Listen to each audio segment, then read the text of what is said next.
asociada a rhabdomiólisis. Muchas gracias a la doctora Luisa, que fue mi asesora durante toda la charla. Entonces, la epidemiología de la rhabdomiólisis en pediatría, hay muy pocos datos sobre la incidencia y la relación de rhabdomiólisis. Sin embargo, dice que hay su riesgo para desarrollar una lesión renal aguda en pediatría es muy bajo, casi el 5 al 8%, y que esos pacientes que desarrollan una lesión renal aguda, solamente el 0.41% de ellos van a terminar desarrollando necesidad de una terapia de reemplazo renal, ¿cierto? Entonces, ¿qué es la rhabdomiólisis? Entonces, básicamente se caracteriza porque hay una destrucción de ese músculo, y al haber una destrucción de ese músculo va a haber una liberación de componentes intracelulares a la circulación. Entonces, como le dijo muy bien la doctora Alejandra, siempre un criterio es evaluar cómo está esa creatinquinasa de nuestro paciente. Entonces dice que el valor debe superar 5 veces el límite superior, es decir, mayor de 1000, y se considera grave cuando es mayor de 5000. Y acá les puse como el valor normal. Si nos dimos cuenta, nuestro paciente tenía una CPK muy elevada, ¿listo? Entonces eso hace clínicamente, cumple función para el diagnóstico de rhabdomiólisis. Entonces hay que tener un concepto importante que se conoce como la hipersecaemia, que la hipersecaemia es la forma menos grave de la rhabdomiólisis. Tiene muy pocos síntomas, generalmente puede ser causada en un contexto agudo o por un proceso crónico de destrucción muscular, y algo muy importante es que generalmente nunca se acompaña de una lesión renal. Entonces, para que lo tengamos presente. Entonces, teniendo en cuenta esto, hay que saber qué es la mioglobina. Entonces, la mioglobina es lo que transporta oxígeno en el músculo. Entonces, hagan de cuenta que es como si fuera una transporta oxígeno al músculo, y es muy importante que cuando se altera, nosotros podemos verlo cuando supera los valores de 0.03 miligramos. Esto hace que se pueda hacer visible en el uroanálisis, para que lo tengamos en cuenta. Y cuando supera ese umbral mayor de 100 miligramos, es ahí donde nosotros podemos evaluar que se pueda ver la orina del color marrón, como lo describe la literatura, o esa orina color té. Entonces, esta gráfica habla sobre el proceso fisiopatológico de la rhabdomiólisis. Entonces, lo que vamos a tener acá básicamente es que cuando nosotros tenemos una lesión muscular, lo que hace es que haya un aumento a nivel de calcio intracelular, y ese aumento de calcio intracelular va a hacer que nuestro músculo empiece a generarse un daño a nivel del miocito. Y al haber un daño del miocito, también favorece a que haya una destrucción de la producción de energía. Entonces, si yo tengo un daño a nivel de mi miocito, va a liberar más cargas de calcio, y ese calcio va a generar una lisis directamente del miocito, y como yo no voy a tener una producción de energía que favorezca, va a alterar esas bombas de sodio y potasio, y eso va a hacer que se salga todo el componente intracelular a la circulación. Entonces, generalmente, si entendemos esto, vamos a ver que nuestro paciente va a tener alteración hidroelectrolítica por el daño a nivel de ese músculo, que va a hacer que salga del músculo todos esos iones al espacio, ¿cierto? Entonces, para que lo tengamos presentes. Entonces, ¿qué hace que la rhabdomiólisis me vaya a generar una lesión renal aguda? Entonces, hay que tener tres componentes fundamentales. El primero es una vasoconstricción de las arterias aferentes, una lesión a nivel de los túbulos y una obstrucción tubular, que va a ser a lo último que todos confluyen en una disminución de la tasa de filtración glomerular. ¿Y qué es lo que pasa? Entonces, esta gráfica me parece importante resaltar para poder que podamos comprender la fisiopatología. Entonces, como les dije, normalmente la mioglobina transporta oxígeno en el músculo, ¿cierto? Entonces, cuando mi músculo está lesionado, tiene una destrucción muscular, se excede la cantidad de mioglobina, ¿cierto? Y excede la capacidad de esas células plasmáticas de transportarla. Entonces, lo que queda libre, lo que no puede tener, pues como esas células plasmáticas, se van y se filtran a ese glomérulo. Cuando se filtran en el glomérulo, lo que hace es que junto en un ambiente ácido, ¿cierto? O sea, la mioglobina y un ambiente ácido favorece que se unan junto con una proteína que se llama las proteínas de Task-Horson, y lo que hacen es que generan unos cilindros intratubulares. Esos cilindros intratubulares son los que generan un proceso tóxico a nivel tubular y va a generar que una vasoconstricción, o sea, por la activación de esas citotoxinas me va a llevar a una vasoconstricción y eso me va a llevar a una disminución de la tasa. Sumado a eso, es importante que nos demos cuenta que el paciente cuando llegó estaba mal perfundido, ¿cierto? Entonces eso quiere decir que tenía una disminución de ese volumen que genera una vasoconstricción periférica, que básicamente eso se va a reperfundir en que nuestro paciente va a estar oligúrico, taquicárdico, hipertenso y va a tener un llenado capilar mayor de 2 segundos. Entonces esa disminución del volumen también favorece a que nuestros pacientes vayan a terminar con una lesión. Y es muy importante también en cuenta que recuerden que la mioglobina tiene una parte hemo y esa parte hemo se va a degradar, por así decirlo, y va a generar unos componentes citotóxicos a nivel de la glomerular. Y esos componentes citotóxicos es lo que también me va a generar un daño a nivel muscular. Entonces, esta es la mejor imagen que representa todo el proceso fisiopatológico para poder entender qué pasa con nuestro paciente. Entonces, la etiología, las guías son muy dinámicas, como les dije anteriormente, en pediatría hay muy pocos datos, pues no hay tantos reportes. Entonces, quería como reunir estas principales 5 causas, hipóxico, físico, químico y biológico, para darnos cuenta por qué. Cuando hablamos de hipoxia, quiere decir que nuestro músculo no está recibiendo el suficiente flujo, ¿cierto? Entonces hay que buscar qué está disminuyendo ese flujo a nivel muscular que va a generar que nuestro paciente esté cursando con la rhabdomiólisis.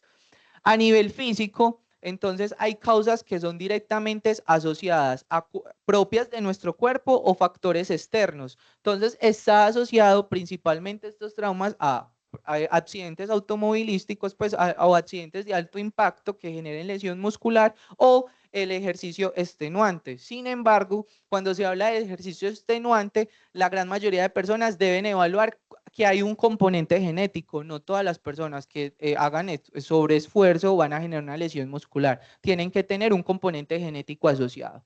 Y químico, me parece importante resaltar, y más para ustedes también los estudiantes, en los pacientes adolescentes, el uso de drogas, principalmente el LSD, todo este tipo de drogas facilitan a que nuestros pacientes vayan a hacer una rhabdomiólisis, entonces por eso hay que tenerlo muy presente. Y de causas biológicas, que son como lo que prima en pediatría, es secundaria a procesos infecciosos, pueden ser virales o pueden ser bacterianos, pero son una de las principales causas. Y también los trastornos genéticos que pueden ser hereditarios, que también desarrollan lesiones a nivel muscular. Entonces, en este cuadro quise traer como las principales causas que posiblemente podrían desarrollarse. Entonces, en la parte hipóxica, mire esto tan importante, un historial de inmovilización, un síndrome compartimental, una cirugía prolongada, son factores, o por ejemplo la vasculitis, son factores que predisponen el desarrollo de rhabdomiólisis. Y miren estas causas biológicas. Entonces, por ejemplo, la presencia de bacterias y virus y pues procesos virales o bacterianos predominan en los pacientes pediátricos. Entonces, listo.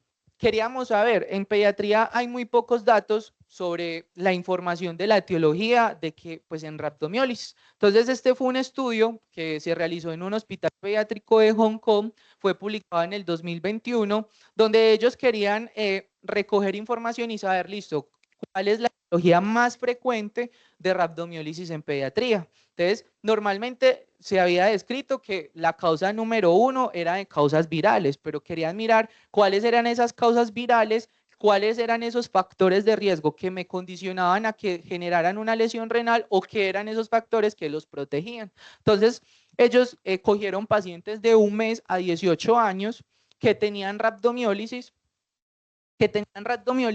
y de causas no traumáticas. Y ellos querían evaluar cuáles eran esos factores que me condicionaban al desarrollo de una lesión renal aguda. ¿Qué querían ver? Si esos pacientes que desarrollaban la lesión renal aguda qué factores los protegían y se dieron cuenta de varias cosas. Existen unos factores de riesgo que condicionan a que las rhabdomiólisis de origen no viral generen una lesión renal. Entonces se dieron cuenta que un paciente en edad mayor de 13 años, pues la edad mayor de 13 años facilita o hace que nuestros pacientes tiendan a tener mayor lesión renal, entonces hay que prestarles mucha atención. La presencia de proteinuria en el uroanálisis también es muy importante. Los niveles elevados de ese BUN al ingreso también es un factor de riesgo asociado y que si usted en las primeras 72 horas del ingreso a la institución ve que hay una elevación de la creatinquinasa, eso es otro factor de riesgo que hay que tener en cuenta. Entonces, como las imágenes son importantes, ellos decían, listo, las causas número uno en pediatría es de origen pues viral, ¿cierto? Entonces, pero ellos también separaron los grupos por edades y se dieron cuenta que desde los 6 meses a los 12 años, como se pueden dar cuenta en la imagen, lo que predomina son la etiología viral. Ya en la edad de los 12 a los 18 años ya empieza a cambiar como esa etiología. Entonces, por eso era tan importante lo que les dije ahora. En la etiología en los adolescentes, por favor, presten mucha atención al uso de drogas y sustancias psicoactivas. Eso es muy importante. Y pues ya empezar a buscar como otras causas. Miren, si ven el del color naranja, ¿qué les llama la atención? También es algún factor de riesgo. También se ha descrito que hay pacientes con convulsiones que pueden desarrollar rhabdomiólisis. Entonces, para que lo tengamos presente. Este es otro estudio que decía, listo, ya sabemos que la rhabdomiólisis en pediatría es mucho más frecuente en las virales, pero queríamos ver qué otras etiologías de las no virales pueden generar rhabdomiólisis.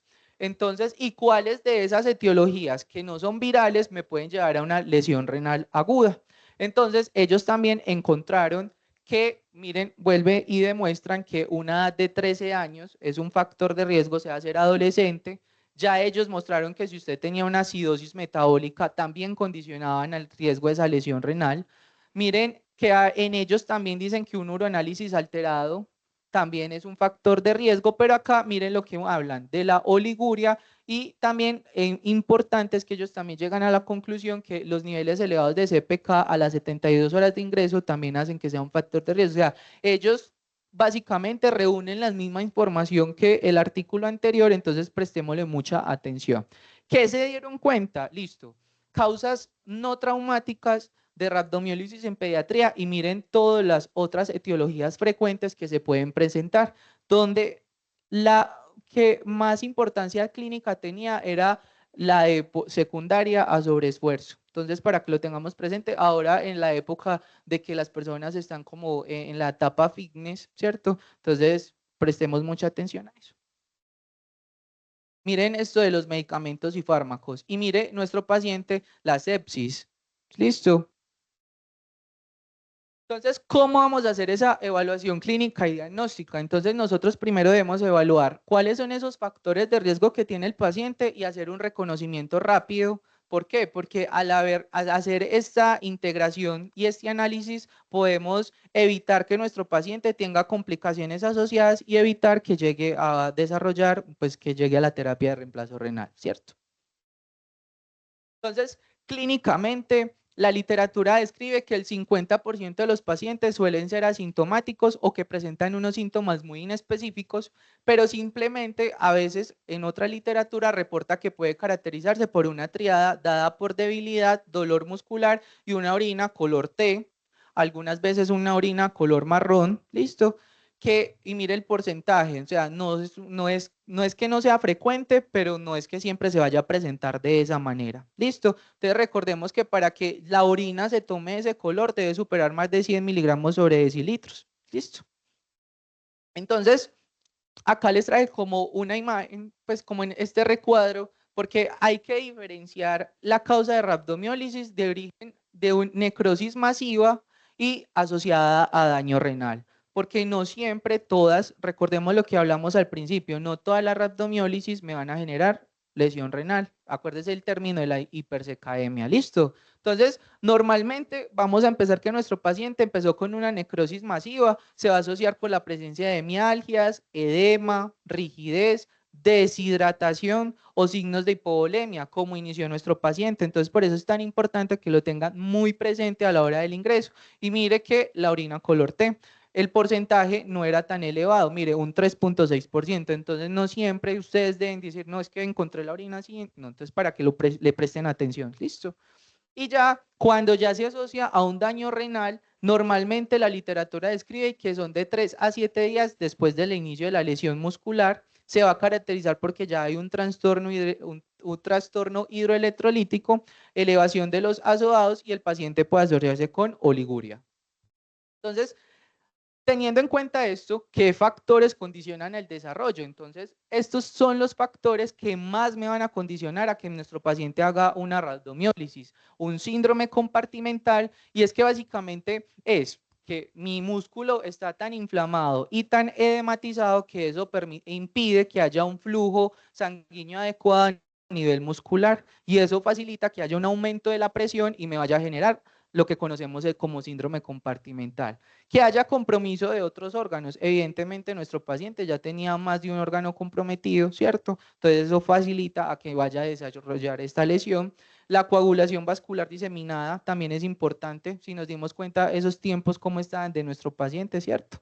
Y la presencia de arritmias, como muy bien Nati nos decía, hay que evaluar esos electrolitos para orientar pues como el diagnóstico de nuestro paciente. Entonces, ustedes, teniendo en cuenta esto, ¿qué paraclínicos le pedirían a este paciente? Entonces, por acá, los estudiantes.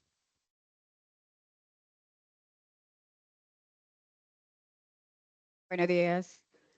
Bueno, pues teniendo en cuenta pues lo que ya nos han descrito de lo que se necesita, pues la información necesaria para determinar si el paciente está con esta afección, inicialmente pues sería, si sabemos que tiene liberación de electrolitos, pues sería un ionograma, también mediría la CPK y la función renal.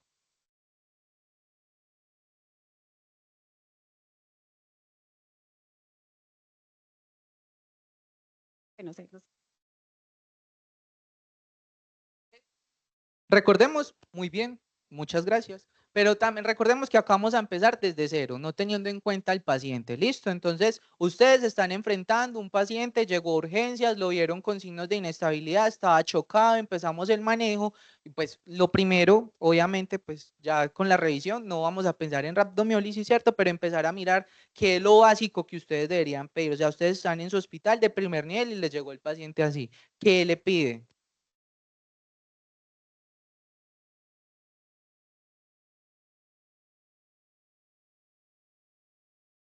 Bueno, hemograma, uroanálisis,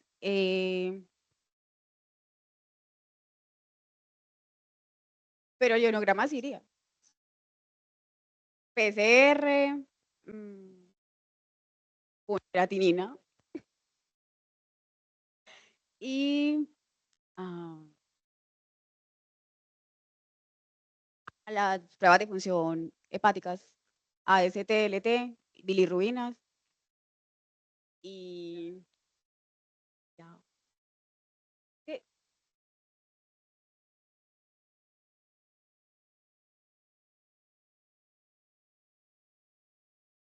Arterial.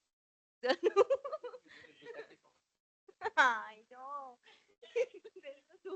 No, yo no voy a gases arteriales. Entonces, muy bien, entonces eso es lo que ustedes deben enfocar, ¿cierto? Entonces, mirar, calcular el score de sepsis de nuestro paciente, evaluar pues como que nos ayude, o sea, con esas pruebas de laboratorio poder ayudar y orientar a nuestro paciente con el score para que lo tengamos presente. Entonces, uno de los principales diagnósticos para hacer el rhabdomiólisis es evaluar esa CPK, ¿cierto? Entonces ya hablamos de la importancia de la mioglobina a nivel muscular, pero también hay algo muy importante, es evaluar esa creatinquinasa, ¿cierto? ¿Por qué? Normalmente, cuando hay un daño a nivel muscular, lo que hace la creatinquinasa es un marcador sensible de daño del miocito. Entonces, por eso es uno de los principales pruebas de laboratorio que hay que pedir. Obviamente ya vamos a hablar de los otros, pero pues teniendo en cuenta la rhabdomiólisis hay que evaluar muy bien eso. ¿Por qué? Porque la creatina normalmente aumenta a las 2 horas de la lesión del daño del miocito, alcanzando un pico entre las 12 y 36 horas. Si se dieron cuenta en los estudios que les mostré, los dos coincidían que el factor de riesgo para que nuestro paciente condicionara una lesión renal era que el aumento de esa CPK entre las 12 y 36 horas desde el ingreso al servicio de urgencias. Entonces, para que lo tengamos presente.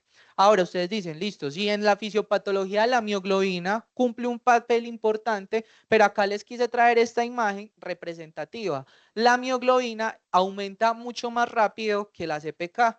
Su vida media es como entre 1 a 3 horas desde el inicio de la lesión y tiende a disminuir de manera muy brusca, casi en las primeras 24 horas de inicio de la lesión. Entonces, el medir la mioglobina en un paciente con rhabdomiólisis y que me salga negativa no quiere decir que el paciente no esté cursando con una rhabdomiólisis, para que lo tengan presente, ¿listo?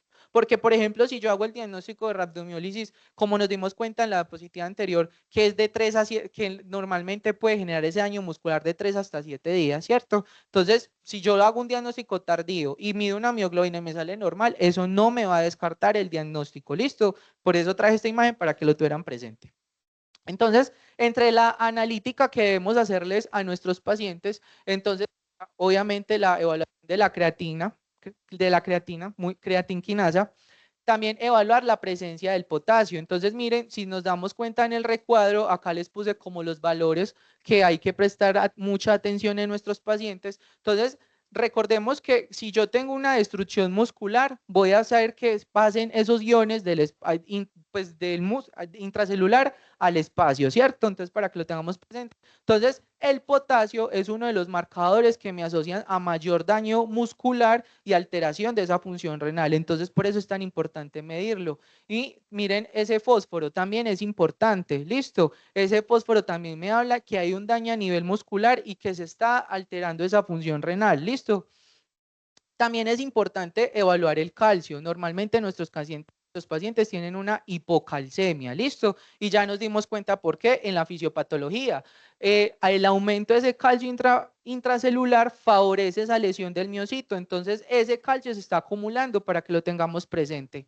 Evaluar la creatinina y el BUN, como lo habíamos dicho, ¿cierto? Es muy importante porque nos da una orientación de cómo está ese riñón, cómo está funcionando, porque esa relación puede estar al principio disminuida o aumentada, ¿cierto? Entonces, si está al inicio disminuida, quiere decir que hay un cambio de ese catabolismo muscular, ¿cierto? Y si está aumentada, es que la mioglobina se metabolizó en urea. Entonces, por eso es muy importante que ustedes evalúen la relación BUN-creatinina en nuestros pacientes.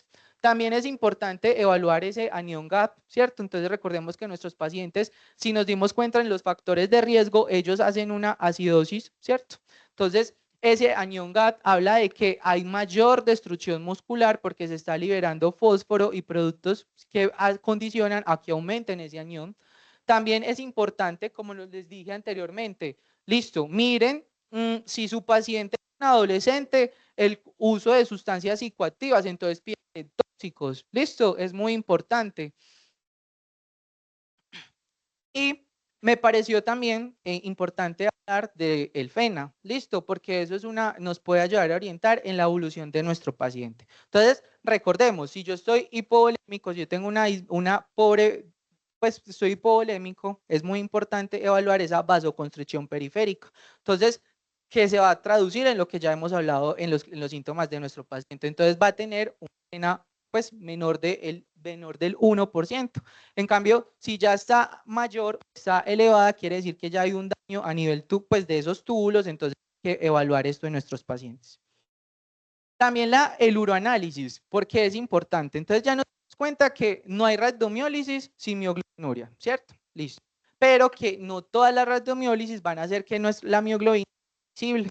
Entonces, recuerde que lo que les había explicado era que la mioglobina tiene un grupo hemo, que es lo que ayuda a transportar el oxígeno en el músculo. Entonces, la tirilla siempre va a reaccionar a ese grupo hemo. Entonces, pero no nos va a decir si es mioglobina o no, va a reaccionar, ¿cierto? Va a decir, ahí hay algo. ¿Listo? Entonces, ¿qué es característico? Que se van a ver pocos glóbulos rojos, el pH de la orina siempre va a ser un poco más ácido, ya explicamos y ya entendimos por qué esa orina ácida con la mioglobina, ¿qué pasa? Y algunas veces puede detectarse proteinuria. Entonces miren que estos 3 factores que les hablo acá son unos factores que condicionan como factor de riesgo para desarrollar esa lesión renal. Entonces, esta imagen es importante porque hay otras patologías que me pueden generar en la tirilla presencia de sangre, ¿cierto? Entonces, miren, por ejemplo, esta hematuria, mioglobinuria y hemoglobinuria pueden tener sangre en esa tirilla, ¿cierto? Pero mire que en el sedimento no nos va a mostrar nada. Entonces, eso es muy característico. Entonces, ¿cuáles son los objetivos para nosotros orientar el tratamiento de nuestro paciente? Primero, interrumpir ese daño muscular, identificar las complicaciones que puedan generar mortalidad en nuestro paciente y prevenir esa lesión. Esa lesión la vamos a prevenir generando una perfusión y aumentando el flujo urinario de nuestro paciente para evitar una complicación asociada. Entonces, ¿cuáles creen ustedes que sería el manejo? Esto sí es para mis compañeros de este paciente.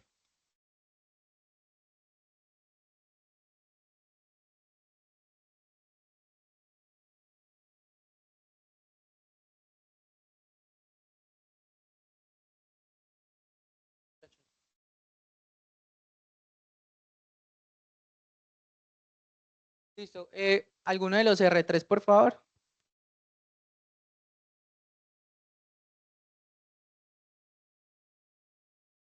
Como ya tenemos en la fisiopatología probablemente lo que está pasando, entonces yo voy a coger y voy a enumerar pues, las pautas de manejo que tendría que realizar. Cuando tú dices el contexto de la rhabdomiolisis en general o en este paciente, con la lesión renal aguda que tenía. Entonces empiezo con la reanimación hídrica, tener en cuenta pues todo el estado que él tenía clínico. Te voy a hacer una corrección de la hipercalemia, pues de las condiciones que están asociadas, la hipocalcemia por lo que ya vimos pues en lo que pasa en la placa y sí, y la reanimación hídrica pues muy importante. Parte del manejo es el seguimiento pues a esa falla renal, entonces vigilar estrictamente pues el gasto urinario y el control pues de los electrolitos. Y la causa principal de que nos lleva a la rhabdomiolisis. O sea, si no corregimos esa o sea, no encontramos ni siquiera la etiología, no va a haber una respuesta adecuada en el paciente. Entonces, lo primero es que hay que tener unos pasos y usted, como dice Sabri, es muy importante evaluar cómo está ese gasto urinario, ¿cierto? Que nuestro paciente no se esté quedando y va a favorecer esa perfusión de nuestro paciente para que haya una respuesta. Si ya nos dimos cuenta que una de las principales causas es la hipoperfusión, ¿cierto? Entonces, hay que mejorar esto. Lo segundo es hacer una adecuada terapia de hidratación. La literatura describe que la terapia de hidratación lo que favorece es que ayuda a eliminar esos productos nefrotóxicos, ¿cierto? A nivel pues, del tubular y eso facilita que evita que se acumulen estos cilindros que ya les expliqué. Entonces, por eso es tan importante hacer esa terapia. Lo normal en pediatría es que se haga de 2.500 a 3.000 por metro cuadrado día y debería realizarse con salina. Los estudios demuestran que si usted hace una terapia hídrica las 12 primeras horas desde que ingresa al servicio, eso disminuye el riesgo de que nuestros pacientes vayan a terminar haciendo una lesión renal. Entonces, por eso es tan importante que nuestro paciente hagan un buen cálculo de esos líquidos. Como nos dimos cuenta, nuestro paciente cuando ingresa muy mal perfundido, ¿cierto? Y que no seguía muy polémico, entonces hay que tener en cuenta eso, ¿cierto? Entonces, ¿cuándo usted debe suspender esa terapia hídrica? Entonces, la literatura dice que, pues, que esté por debajo, como ahora Alejo lo decía, por debajo de 1.000, ¿listo? Que se considera que es un factor protector que ya va a evitar que nuestro paciente vaya a exacerbar esa lesión.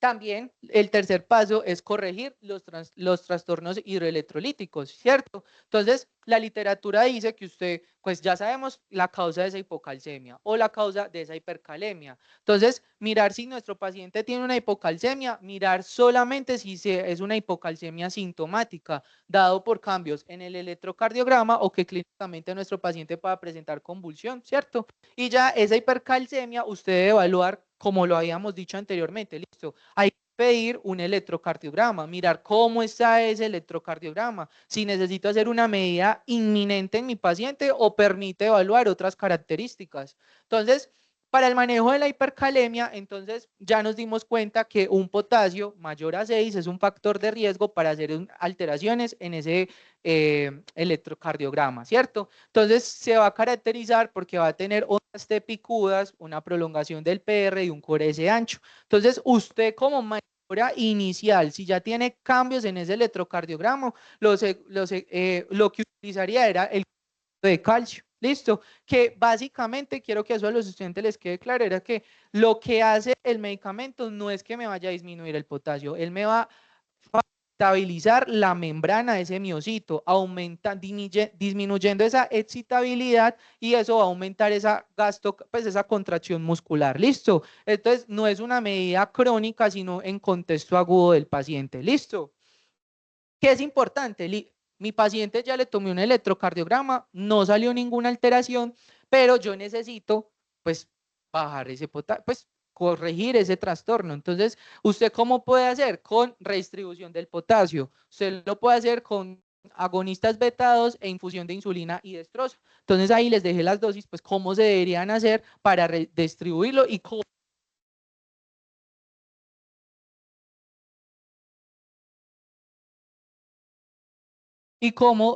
pues, las dosis y cómo debería corregir.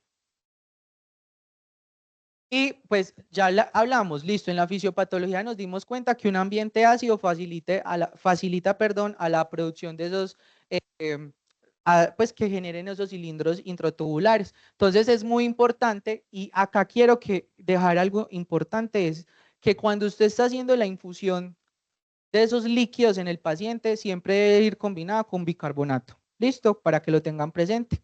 ¿Por qué? Porque eso va a facilitar la eliminación primero de esa sustancia tóxica y evita que nuestro paciente tenga complicación pues como asociado. Y se debe suspender cuando tenga un pH mayor de 7,5 o un bicarbonato mayor de 30. Y lo que habíamos hablado muy bien, ustedes lo habían dicho desde el principio, el uso de diuréticos facilita también a que nuestro paciente mejore, ¿cierto? Ahora, ¿cuáles serían esas indicaciones? Entonces, como hablamos al principio, que hicimos esa discusión, estos serían los criterios clínicos que condicionarían al que nosotros vamos a hacer esa terapia. Pero, es muy importante lo que resalto acá, evaluación del paciente y la progresión clínica. Si de acuerdo a nuestro paciente podemos evitar complicaciones, entonces para que lo tengamos presente. Y acá les traje un algoritmo. Básicamente lo que resume es, usted debe evaluar cuáles son esas etiologías de ese paciente que puedan llevar a esa rhabdomiólisis, las reconoce, voy a hacer una medición de esa creatinquinasa y ellos, miren qué bonito, lo separan por grupos y pues por valores y miran cuáles son esos factores o esos valores que condicionan a que usted evalúe ese factor de riesgo, pues que mi paciente, entonces miren que valores desde 5.000 a 1.000 a 15.000 son un riesgo, cumple criterios, entonces hay que evaluar si nuestro paciente va a terminar en terapia de reemplazo.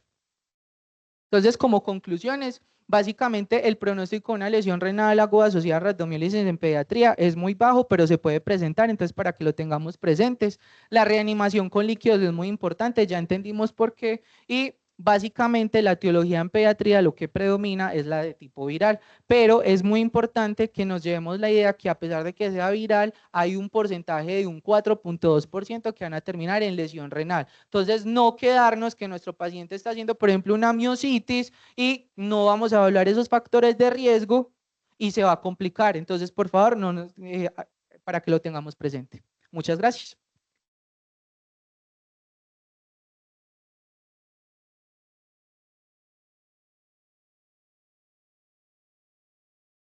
¿Tienen alguna pregunta?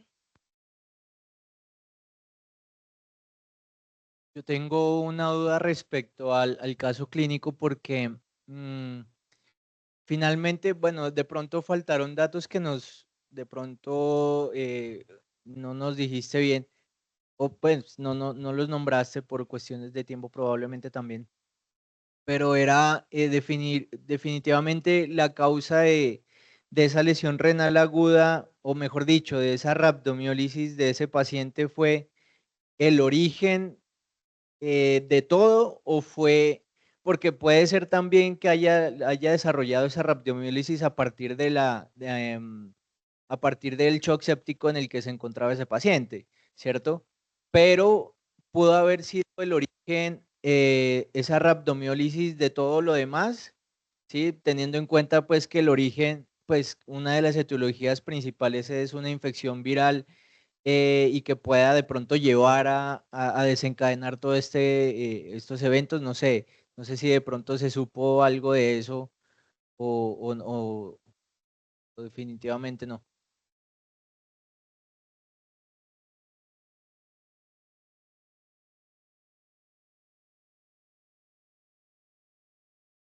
Entonces, si nos dimos cuenta, el 14.1% de los pacientes, la causa de rhabdomiólisis es sepsis.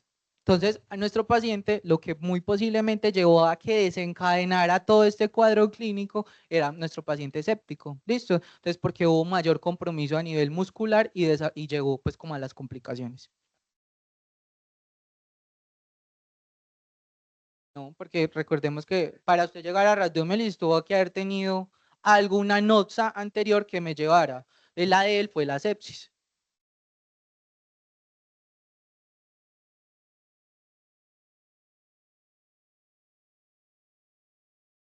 Bueno, buenos días. Primero felicitarte. Me parece que es una exposición bastante completa. Tienes un enfoque muy claro. Traes como los últimos estudios. Me parece que dentro de el enfoque que tienes, pues lo das muy resumido para los clínicos. Entonces, me parece que prácticamente resumes como todo esto en la charla. Me parece que es una muy buena charla. Te felicito y me parece que es muy completa. Muchas gracias.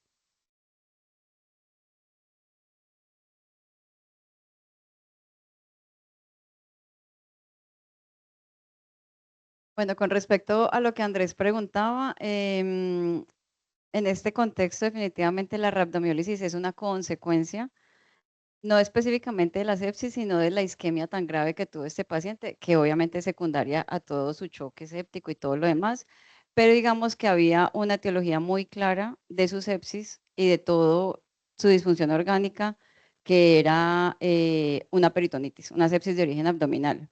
Si no hubiéramos tenido ese foco, uno sí pudiera pensar, porque además de la lesión renal aguda, como dijo Juan, puede haber disfunción de otros órganos secundaria a esa rhabdomiólisis por el mismo mecanismo fisiopatológico de la vasoconstricción y todo lo demás. Entonces, con respecto a este tema, pues la rhabdomiólisis no es que sea una cosa del día a día en pediatría, entonces a veces se puede pasar por alto. Importante, como uno siempre dice en este tipo de diagnósticos que no son tan frecuentes, alto índice de sospecha. Tener clara como cuáles son las situaciones clínicas que pueden llevar a un paciente a tener rhabdomiólisis y llegar al diagnóstico por eso, o sea, buscarla activamente por eso, o tener claros los marcadores bioquímicos que nos reflejan la rhabdomiólisis para hacer como un diagnóstico de alguna manera retrospectivo y decir, bueno, si yo tengo estos marcadores, tendría que buscar a ver si la causa de que esas alteraciones, de las alteraciones de ese paciente sea una rhabdomiólisis. Y básicamente son los mismos marcadores que para un análisis tumoral, porque digamos que son dos escenarios clínicos que reflejan lo mismo, que es una lisis celular masiva. Entonces, si yo tengo un paciente sin ningún diagnóstico claro, por decirlo así, hipercalémico, hiperfosforémico e hipocalcémico, tengo que pensar que hay lisis celular de algún tipo, que mi marcador para lisis tumoral es ácido úrico, LDH, pero para rhabdomiólisis entonces termina siendo la CPK. Entonces, digamos, tratar de llegar al diagnóstico desde esos dos escenarios e intervenirlo, porque lo importante de hacer el diagnóstico es la intervención oportuna y evitar las complicaciones. Este niño duró anúrico casi 2 semanas después de haber suspendido el soporte hemodinámico, después de haber suspendido el soporte ventilatorio, después de tener una función hepática normal, estabilidad hemodinámica y todo lo demás, y lo único que no respondía era el riñón. Probablemente consecuencia de esa rhabdomiólisis, pues que fue muy intensa, la verdad nunca había visto una CPK tan alta, pero es eso, que por más que hagamos intervenciones, hiperhidratación y todo lo demás, pues las consecuencias existen. Entonces, entre más temprano lleguemos, pues digamos que los desenlaces desafortunados son evitables. El niño salió de diálisis, se fue para la casa con función renal normal afortunadamente. Y otra precisión que quería hacer con respecto a la hiperhidratación es el uso del bicarbonato. El uso del bicarbonato para alcalinizar la orina, digamos que lo ideal sería preparar una solución con bicarbonato solamente que quede isotónica al plasma. Entonces, digamos que la forma ideal, para que lo tengan en sus apuntes, sería tener una solución que por cada litro de agua destilada tenga 140 o 150 miliequivalentes por litro, y con esa solución aportarle al paciente los 2.000 a 3.000 mililitros por metro cuadrado al día. Con eso garantizamos tanto la hiperhidratación como la alcalinización de la orina. No sé si tienen alguna otra pregunta o comentario.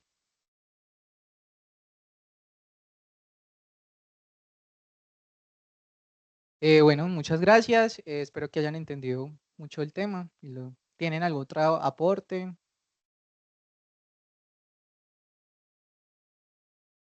Muchas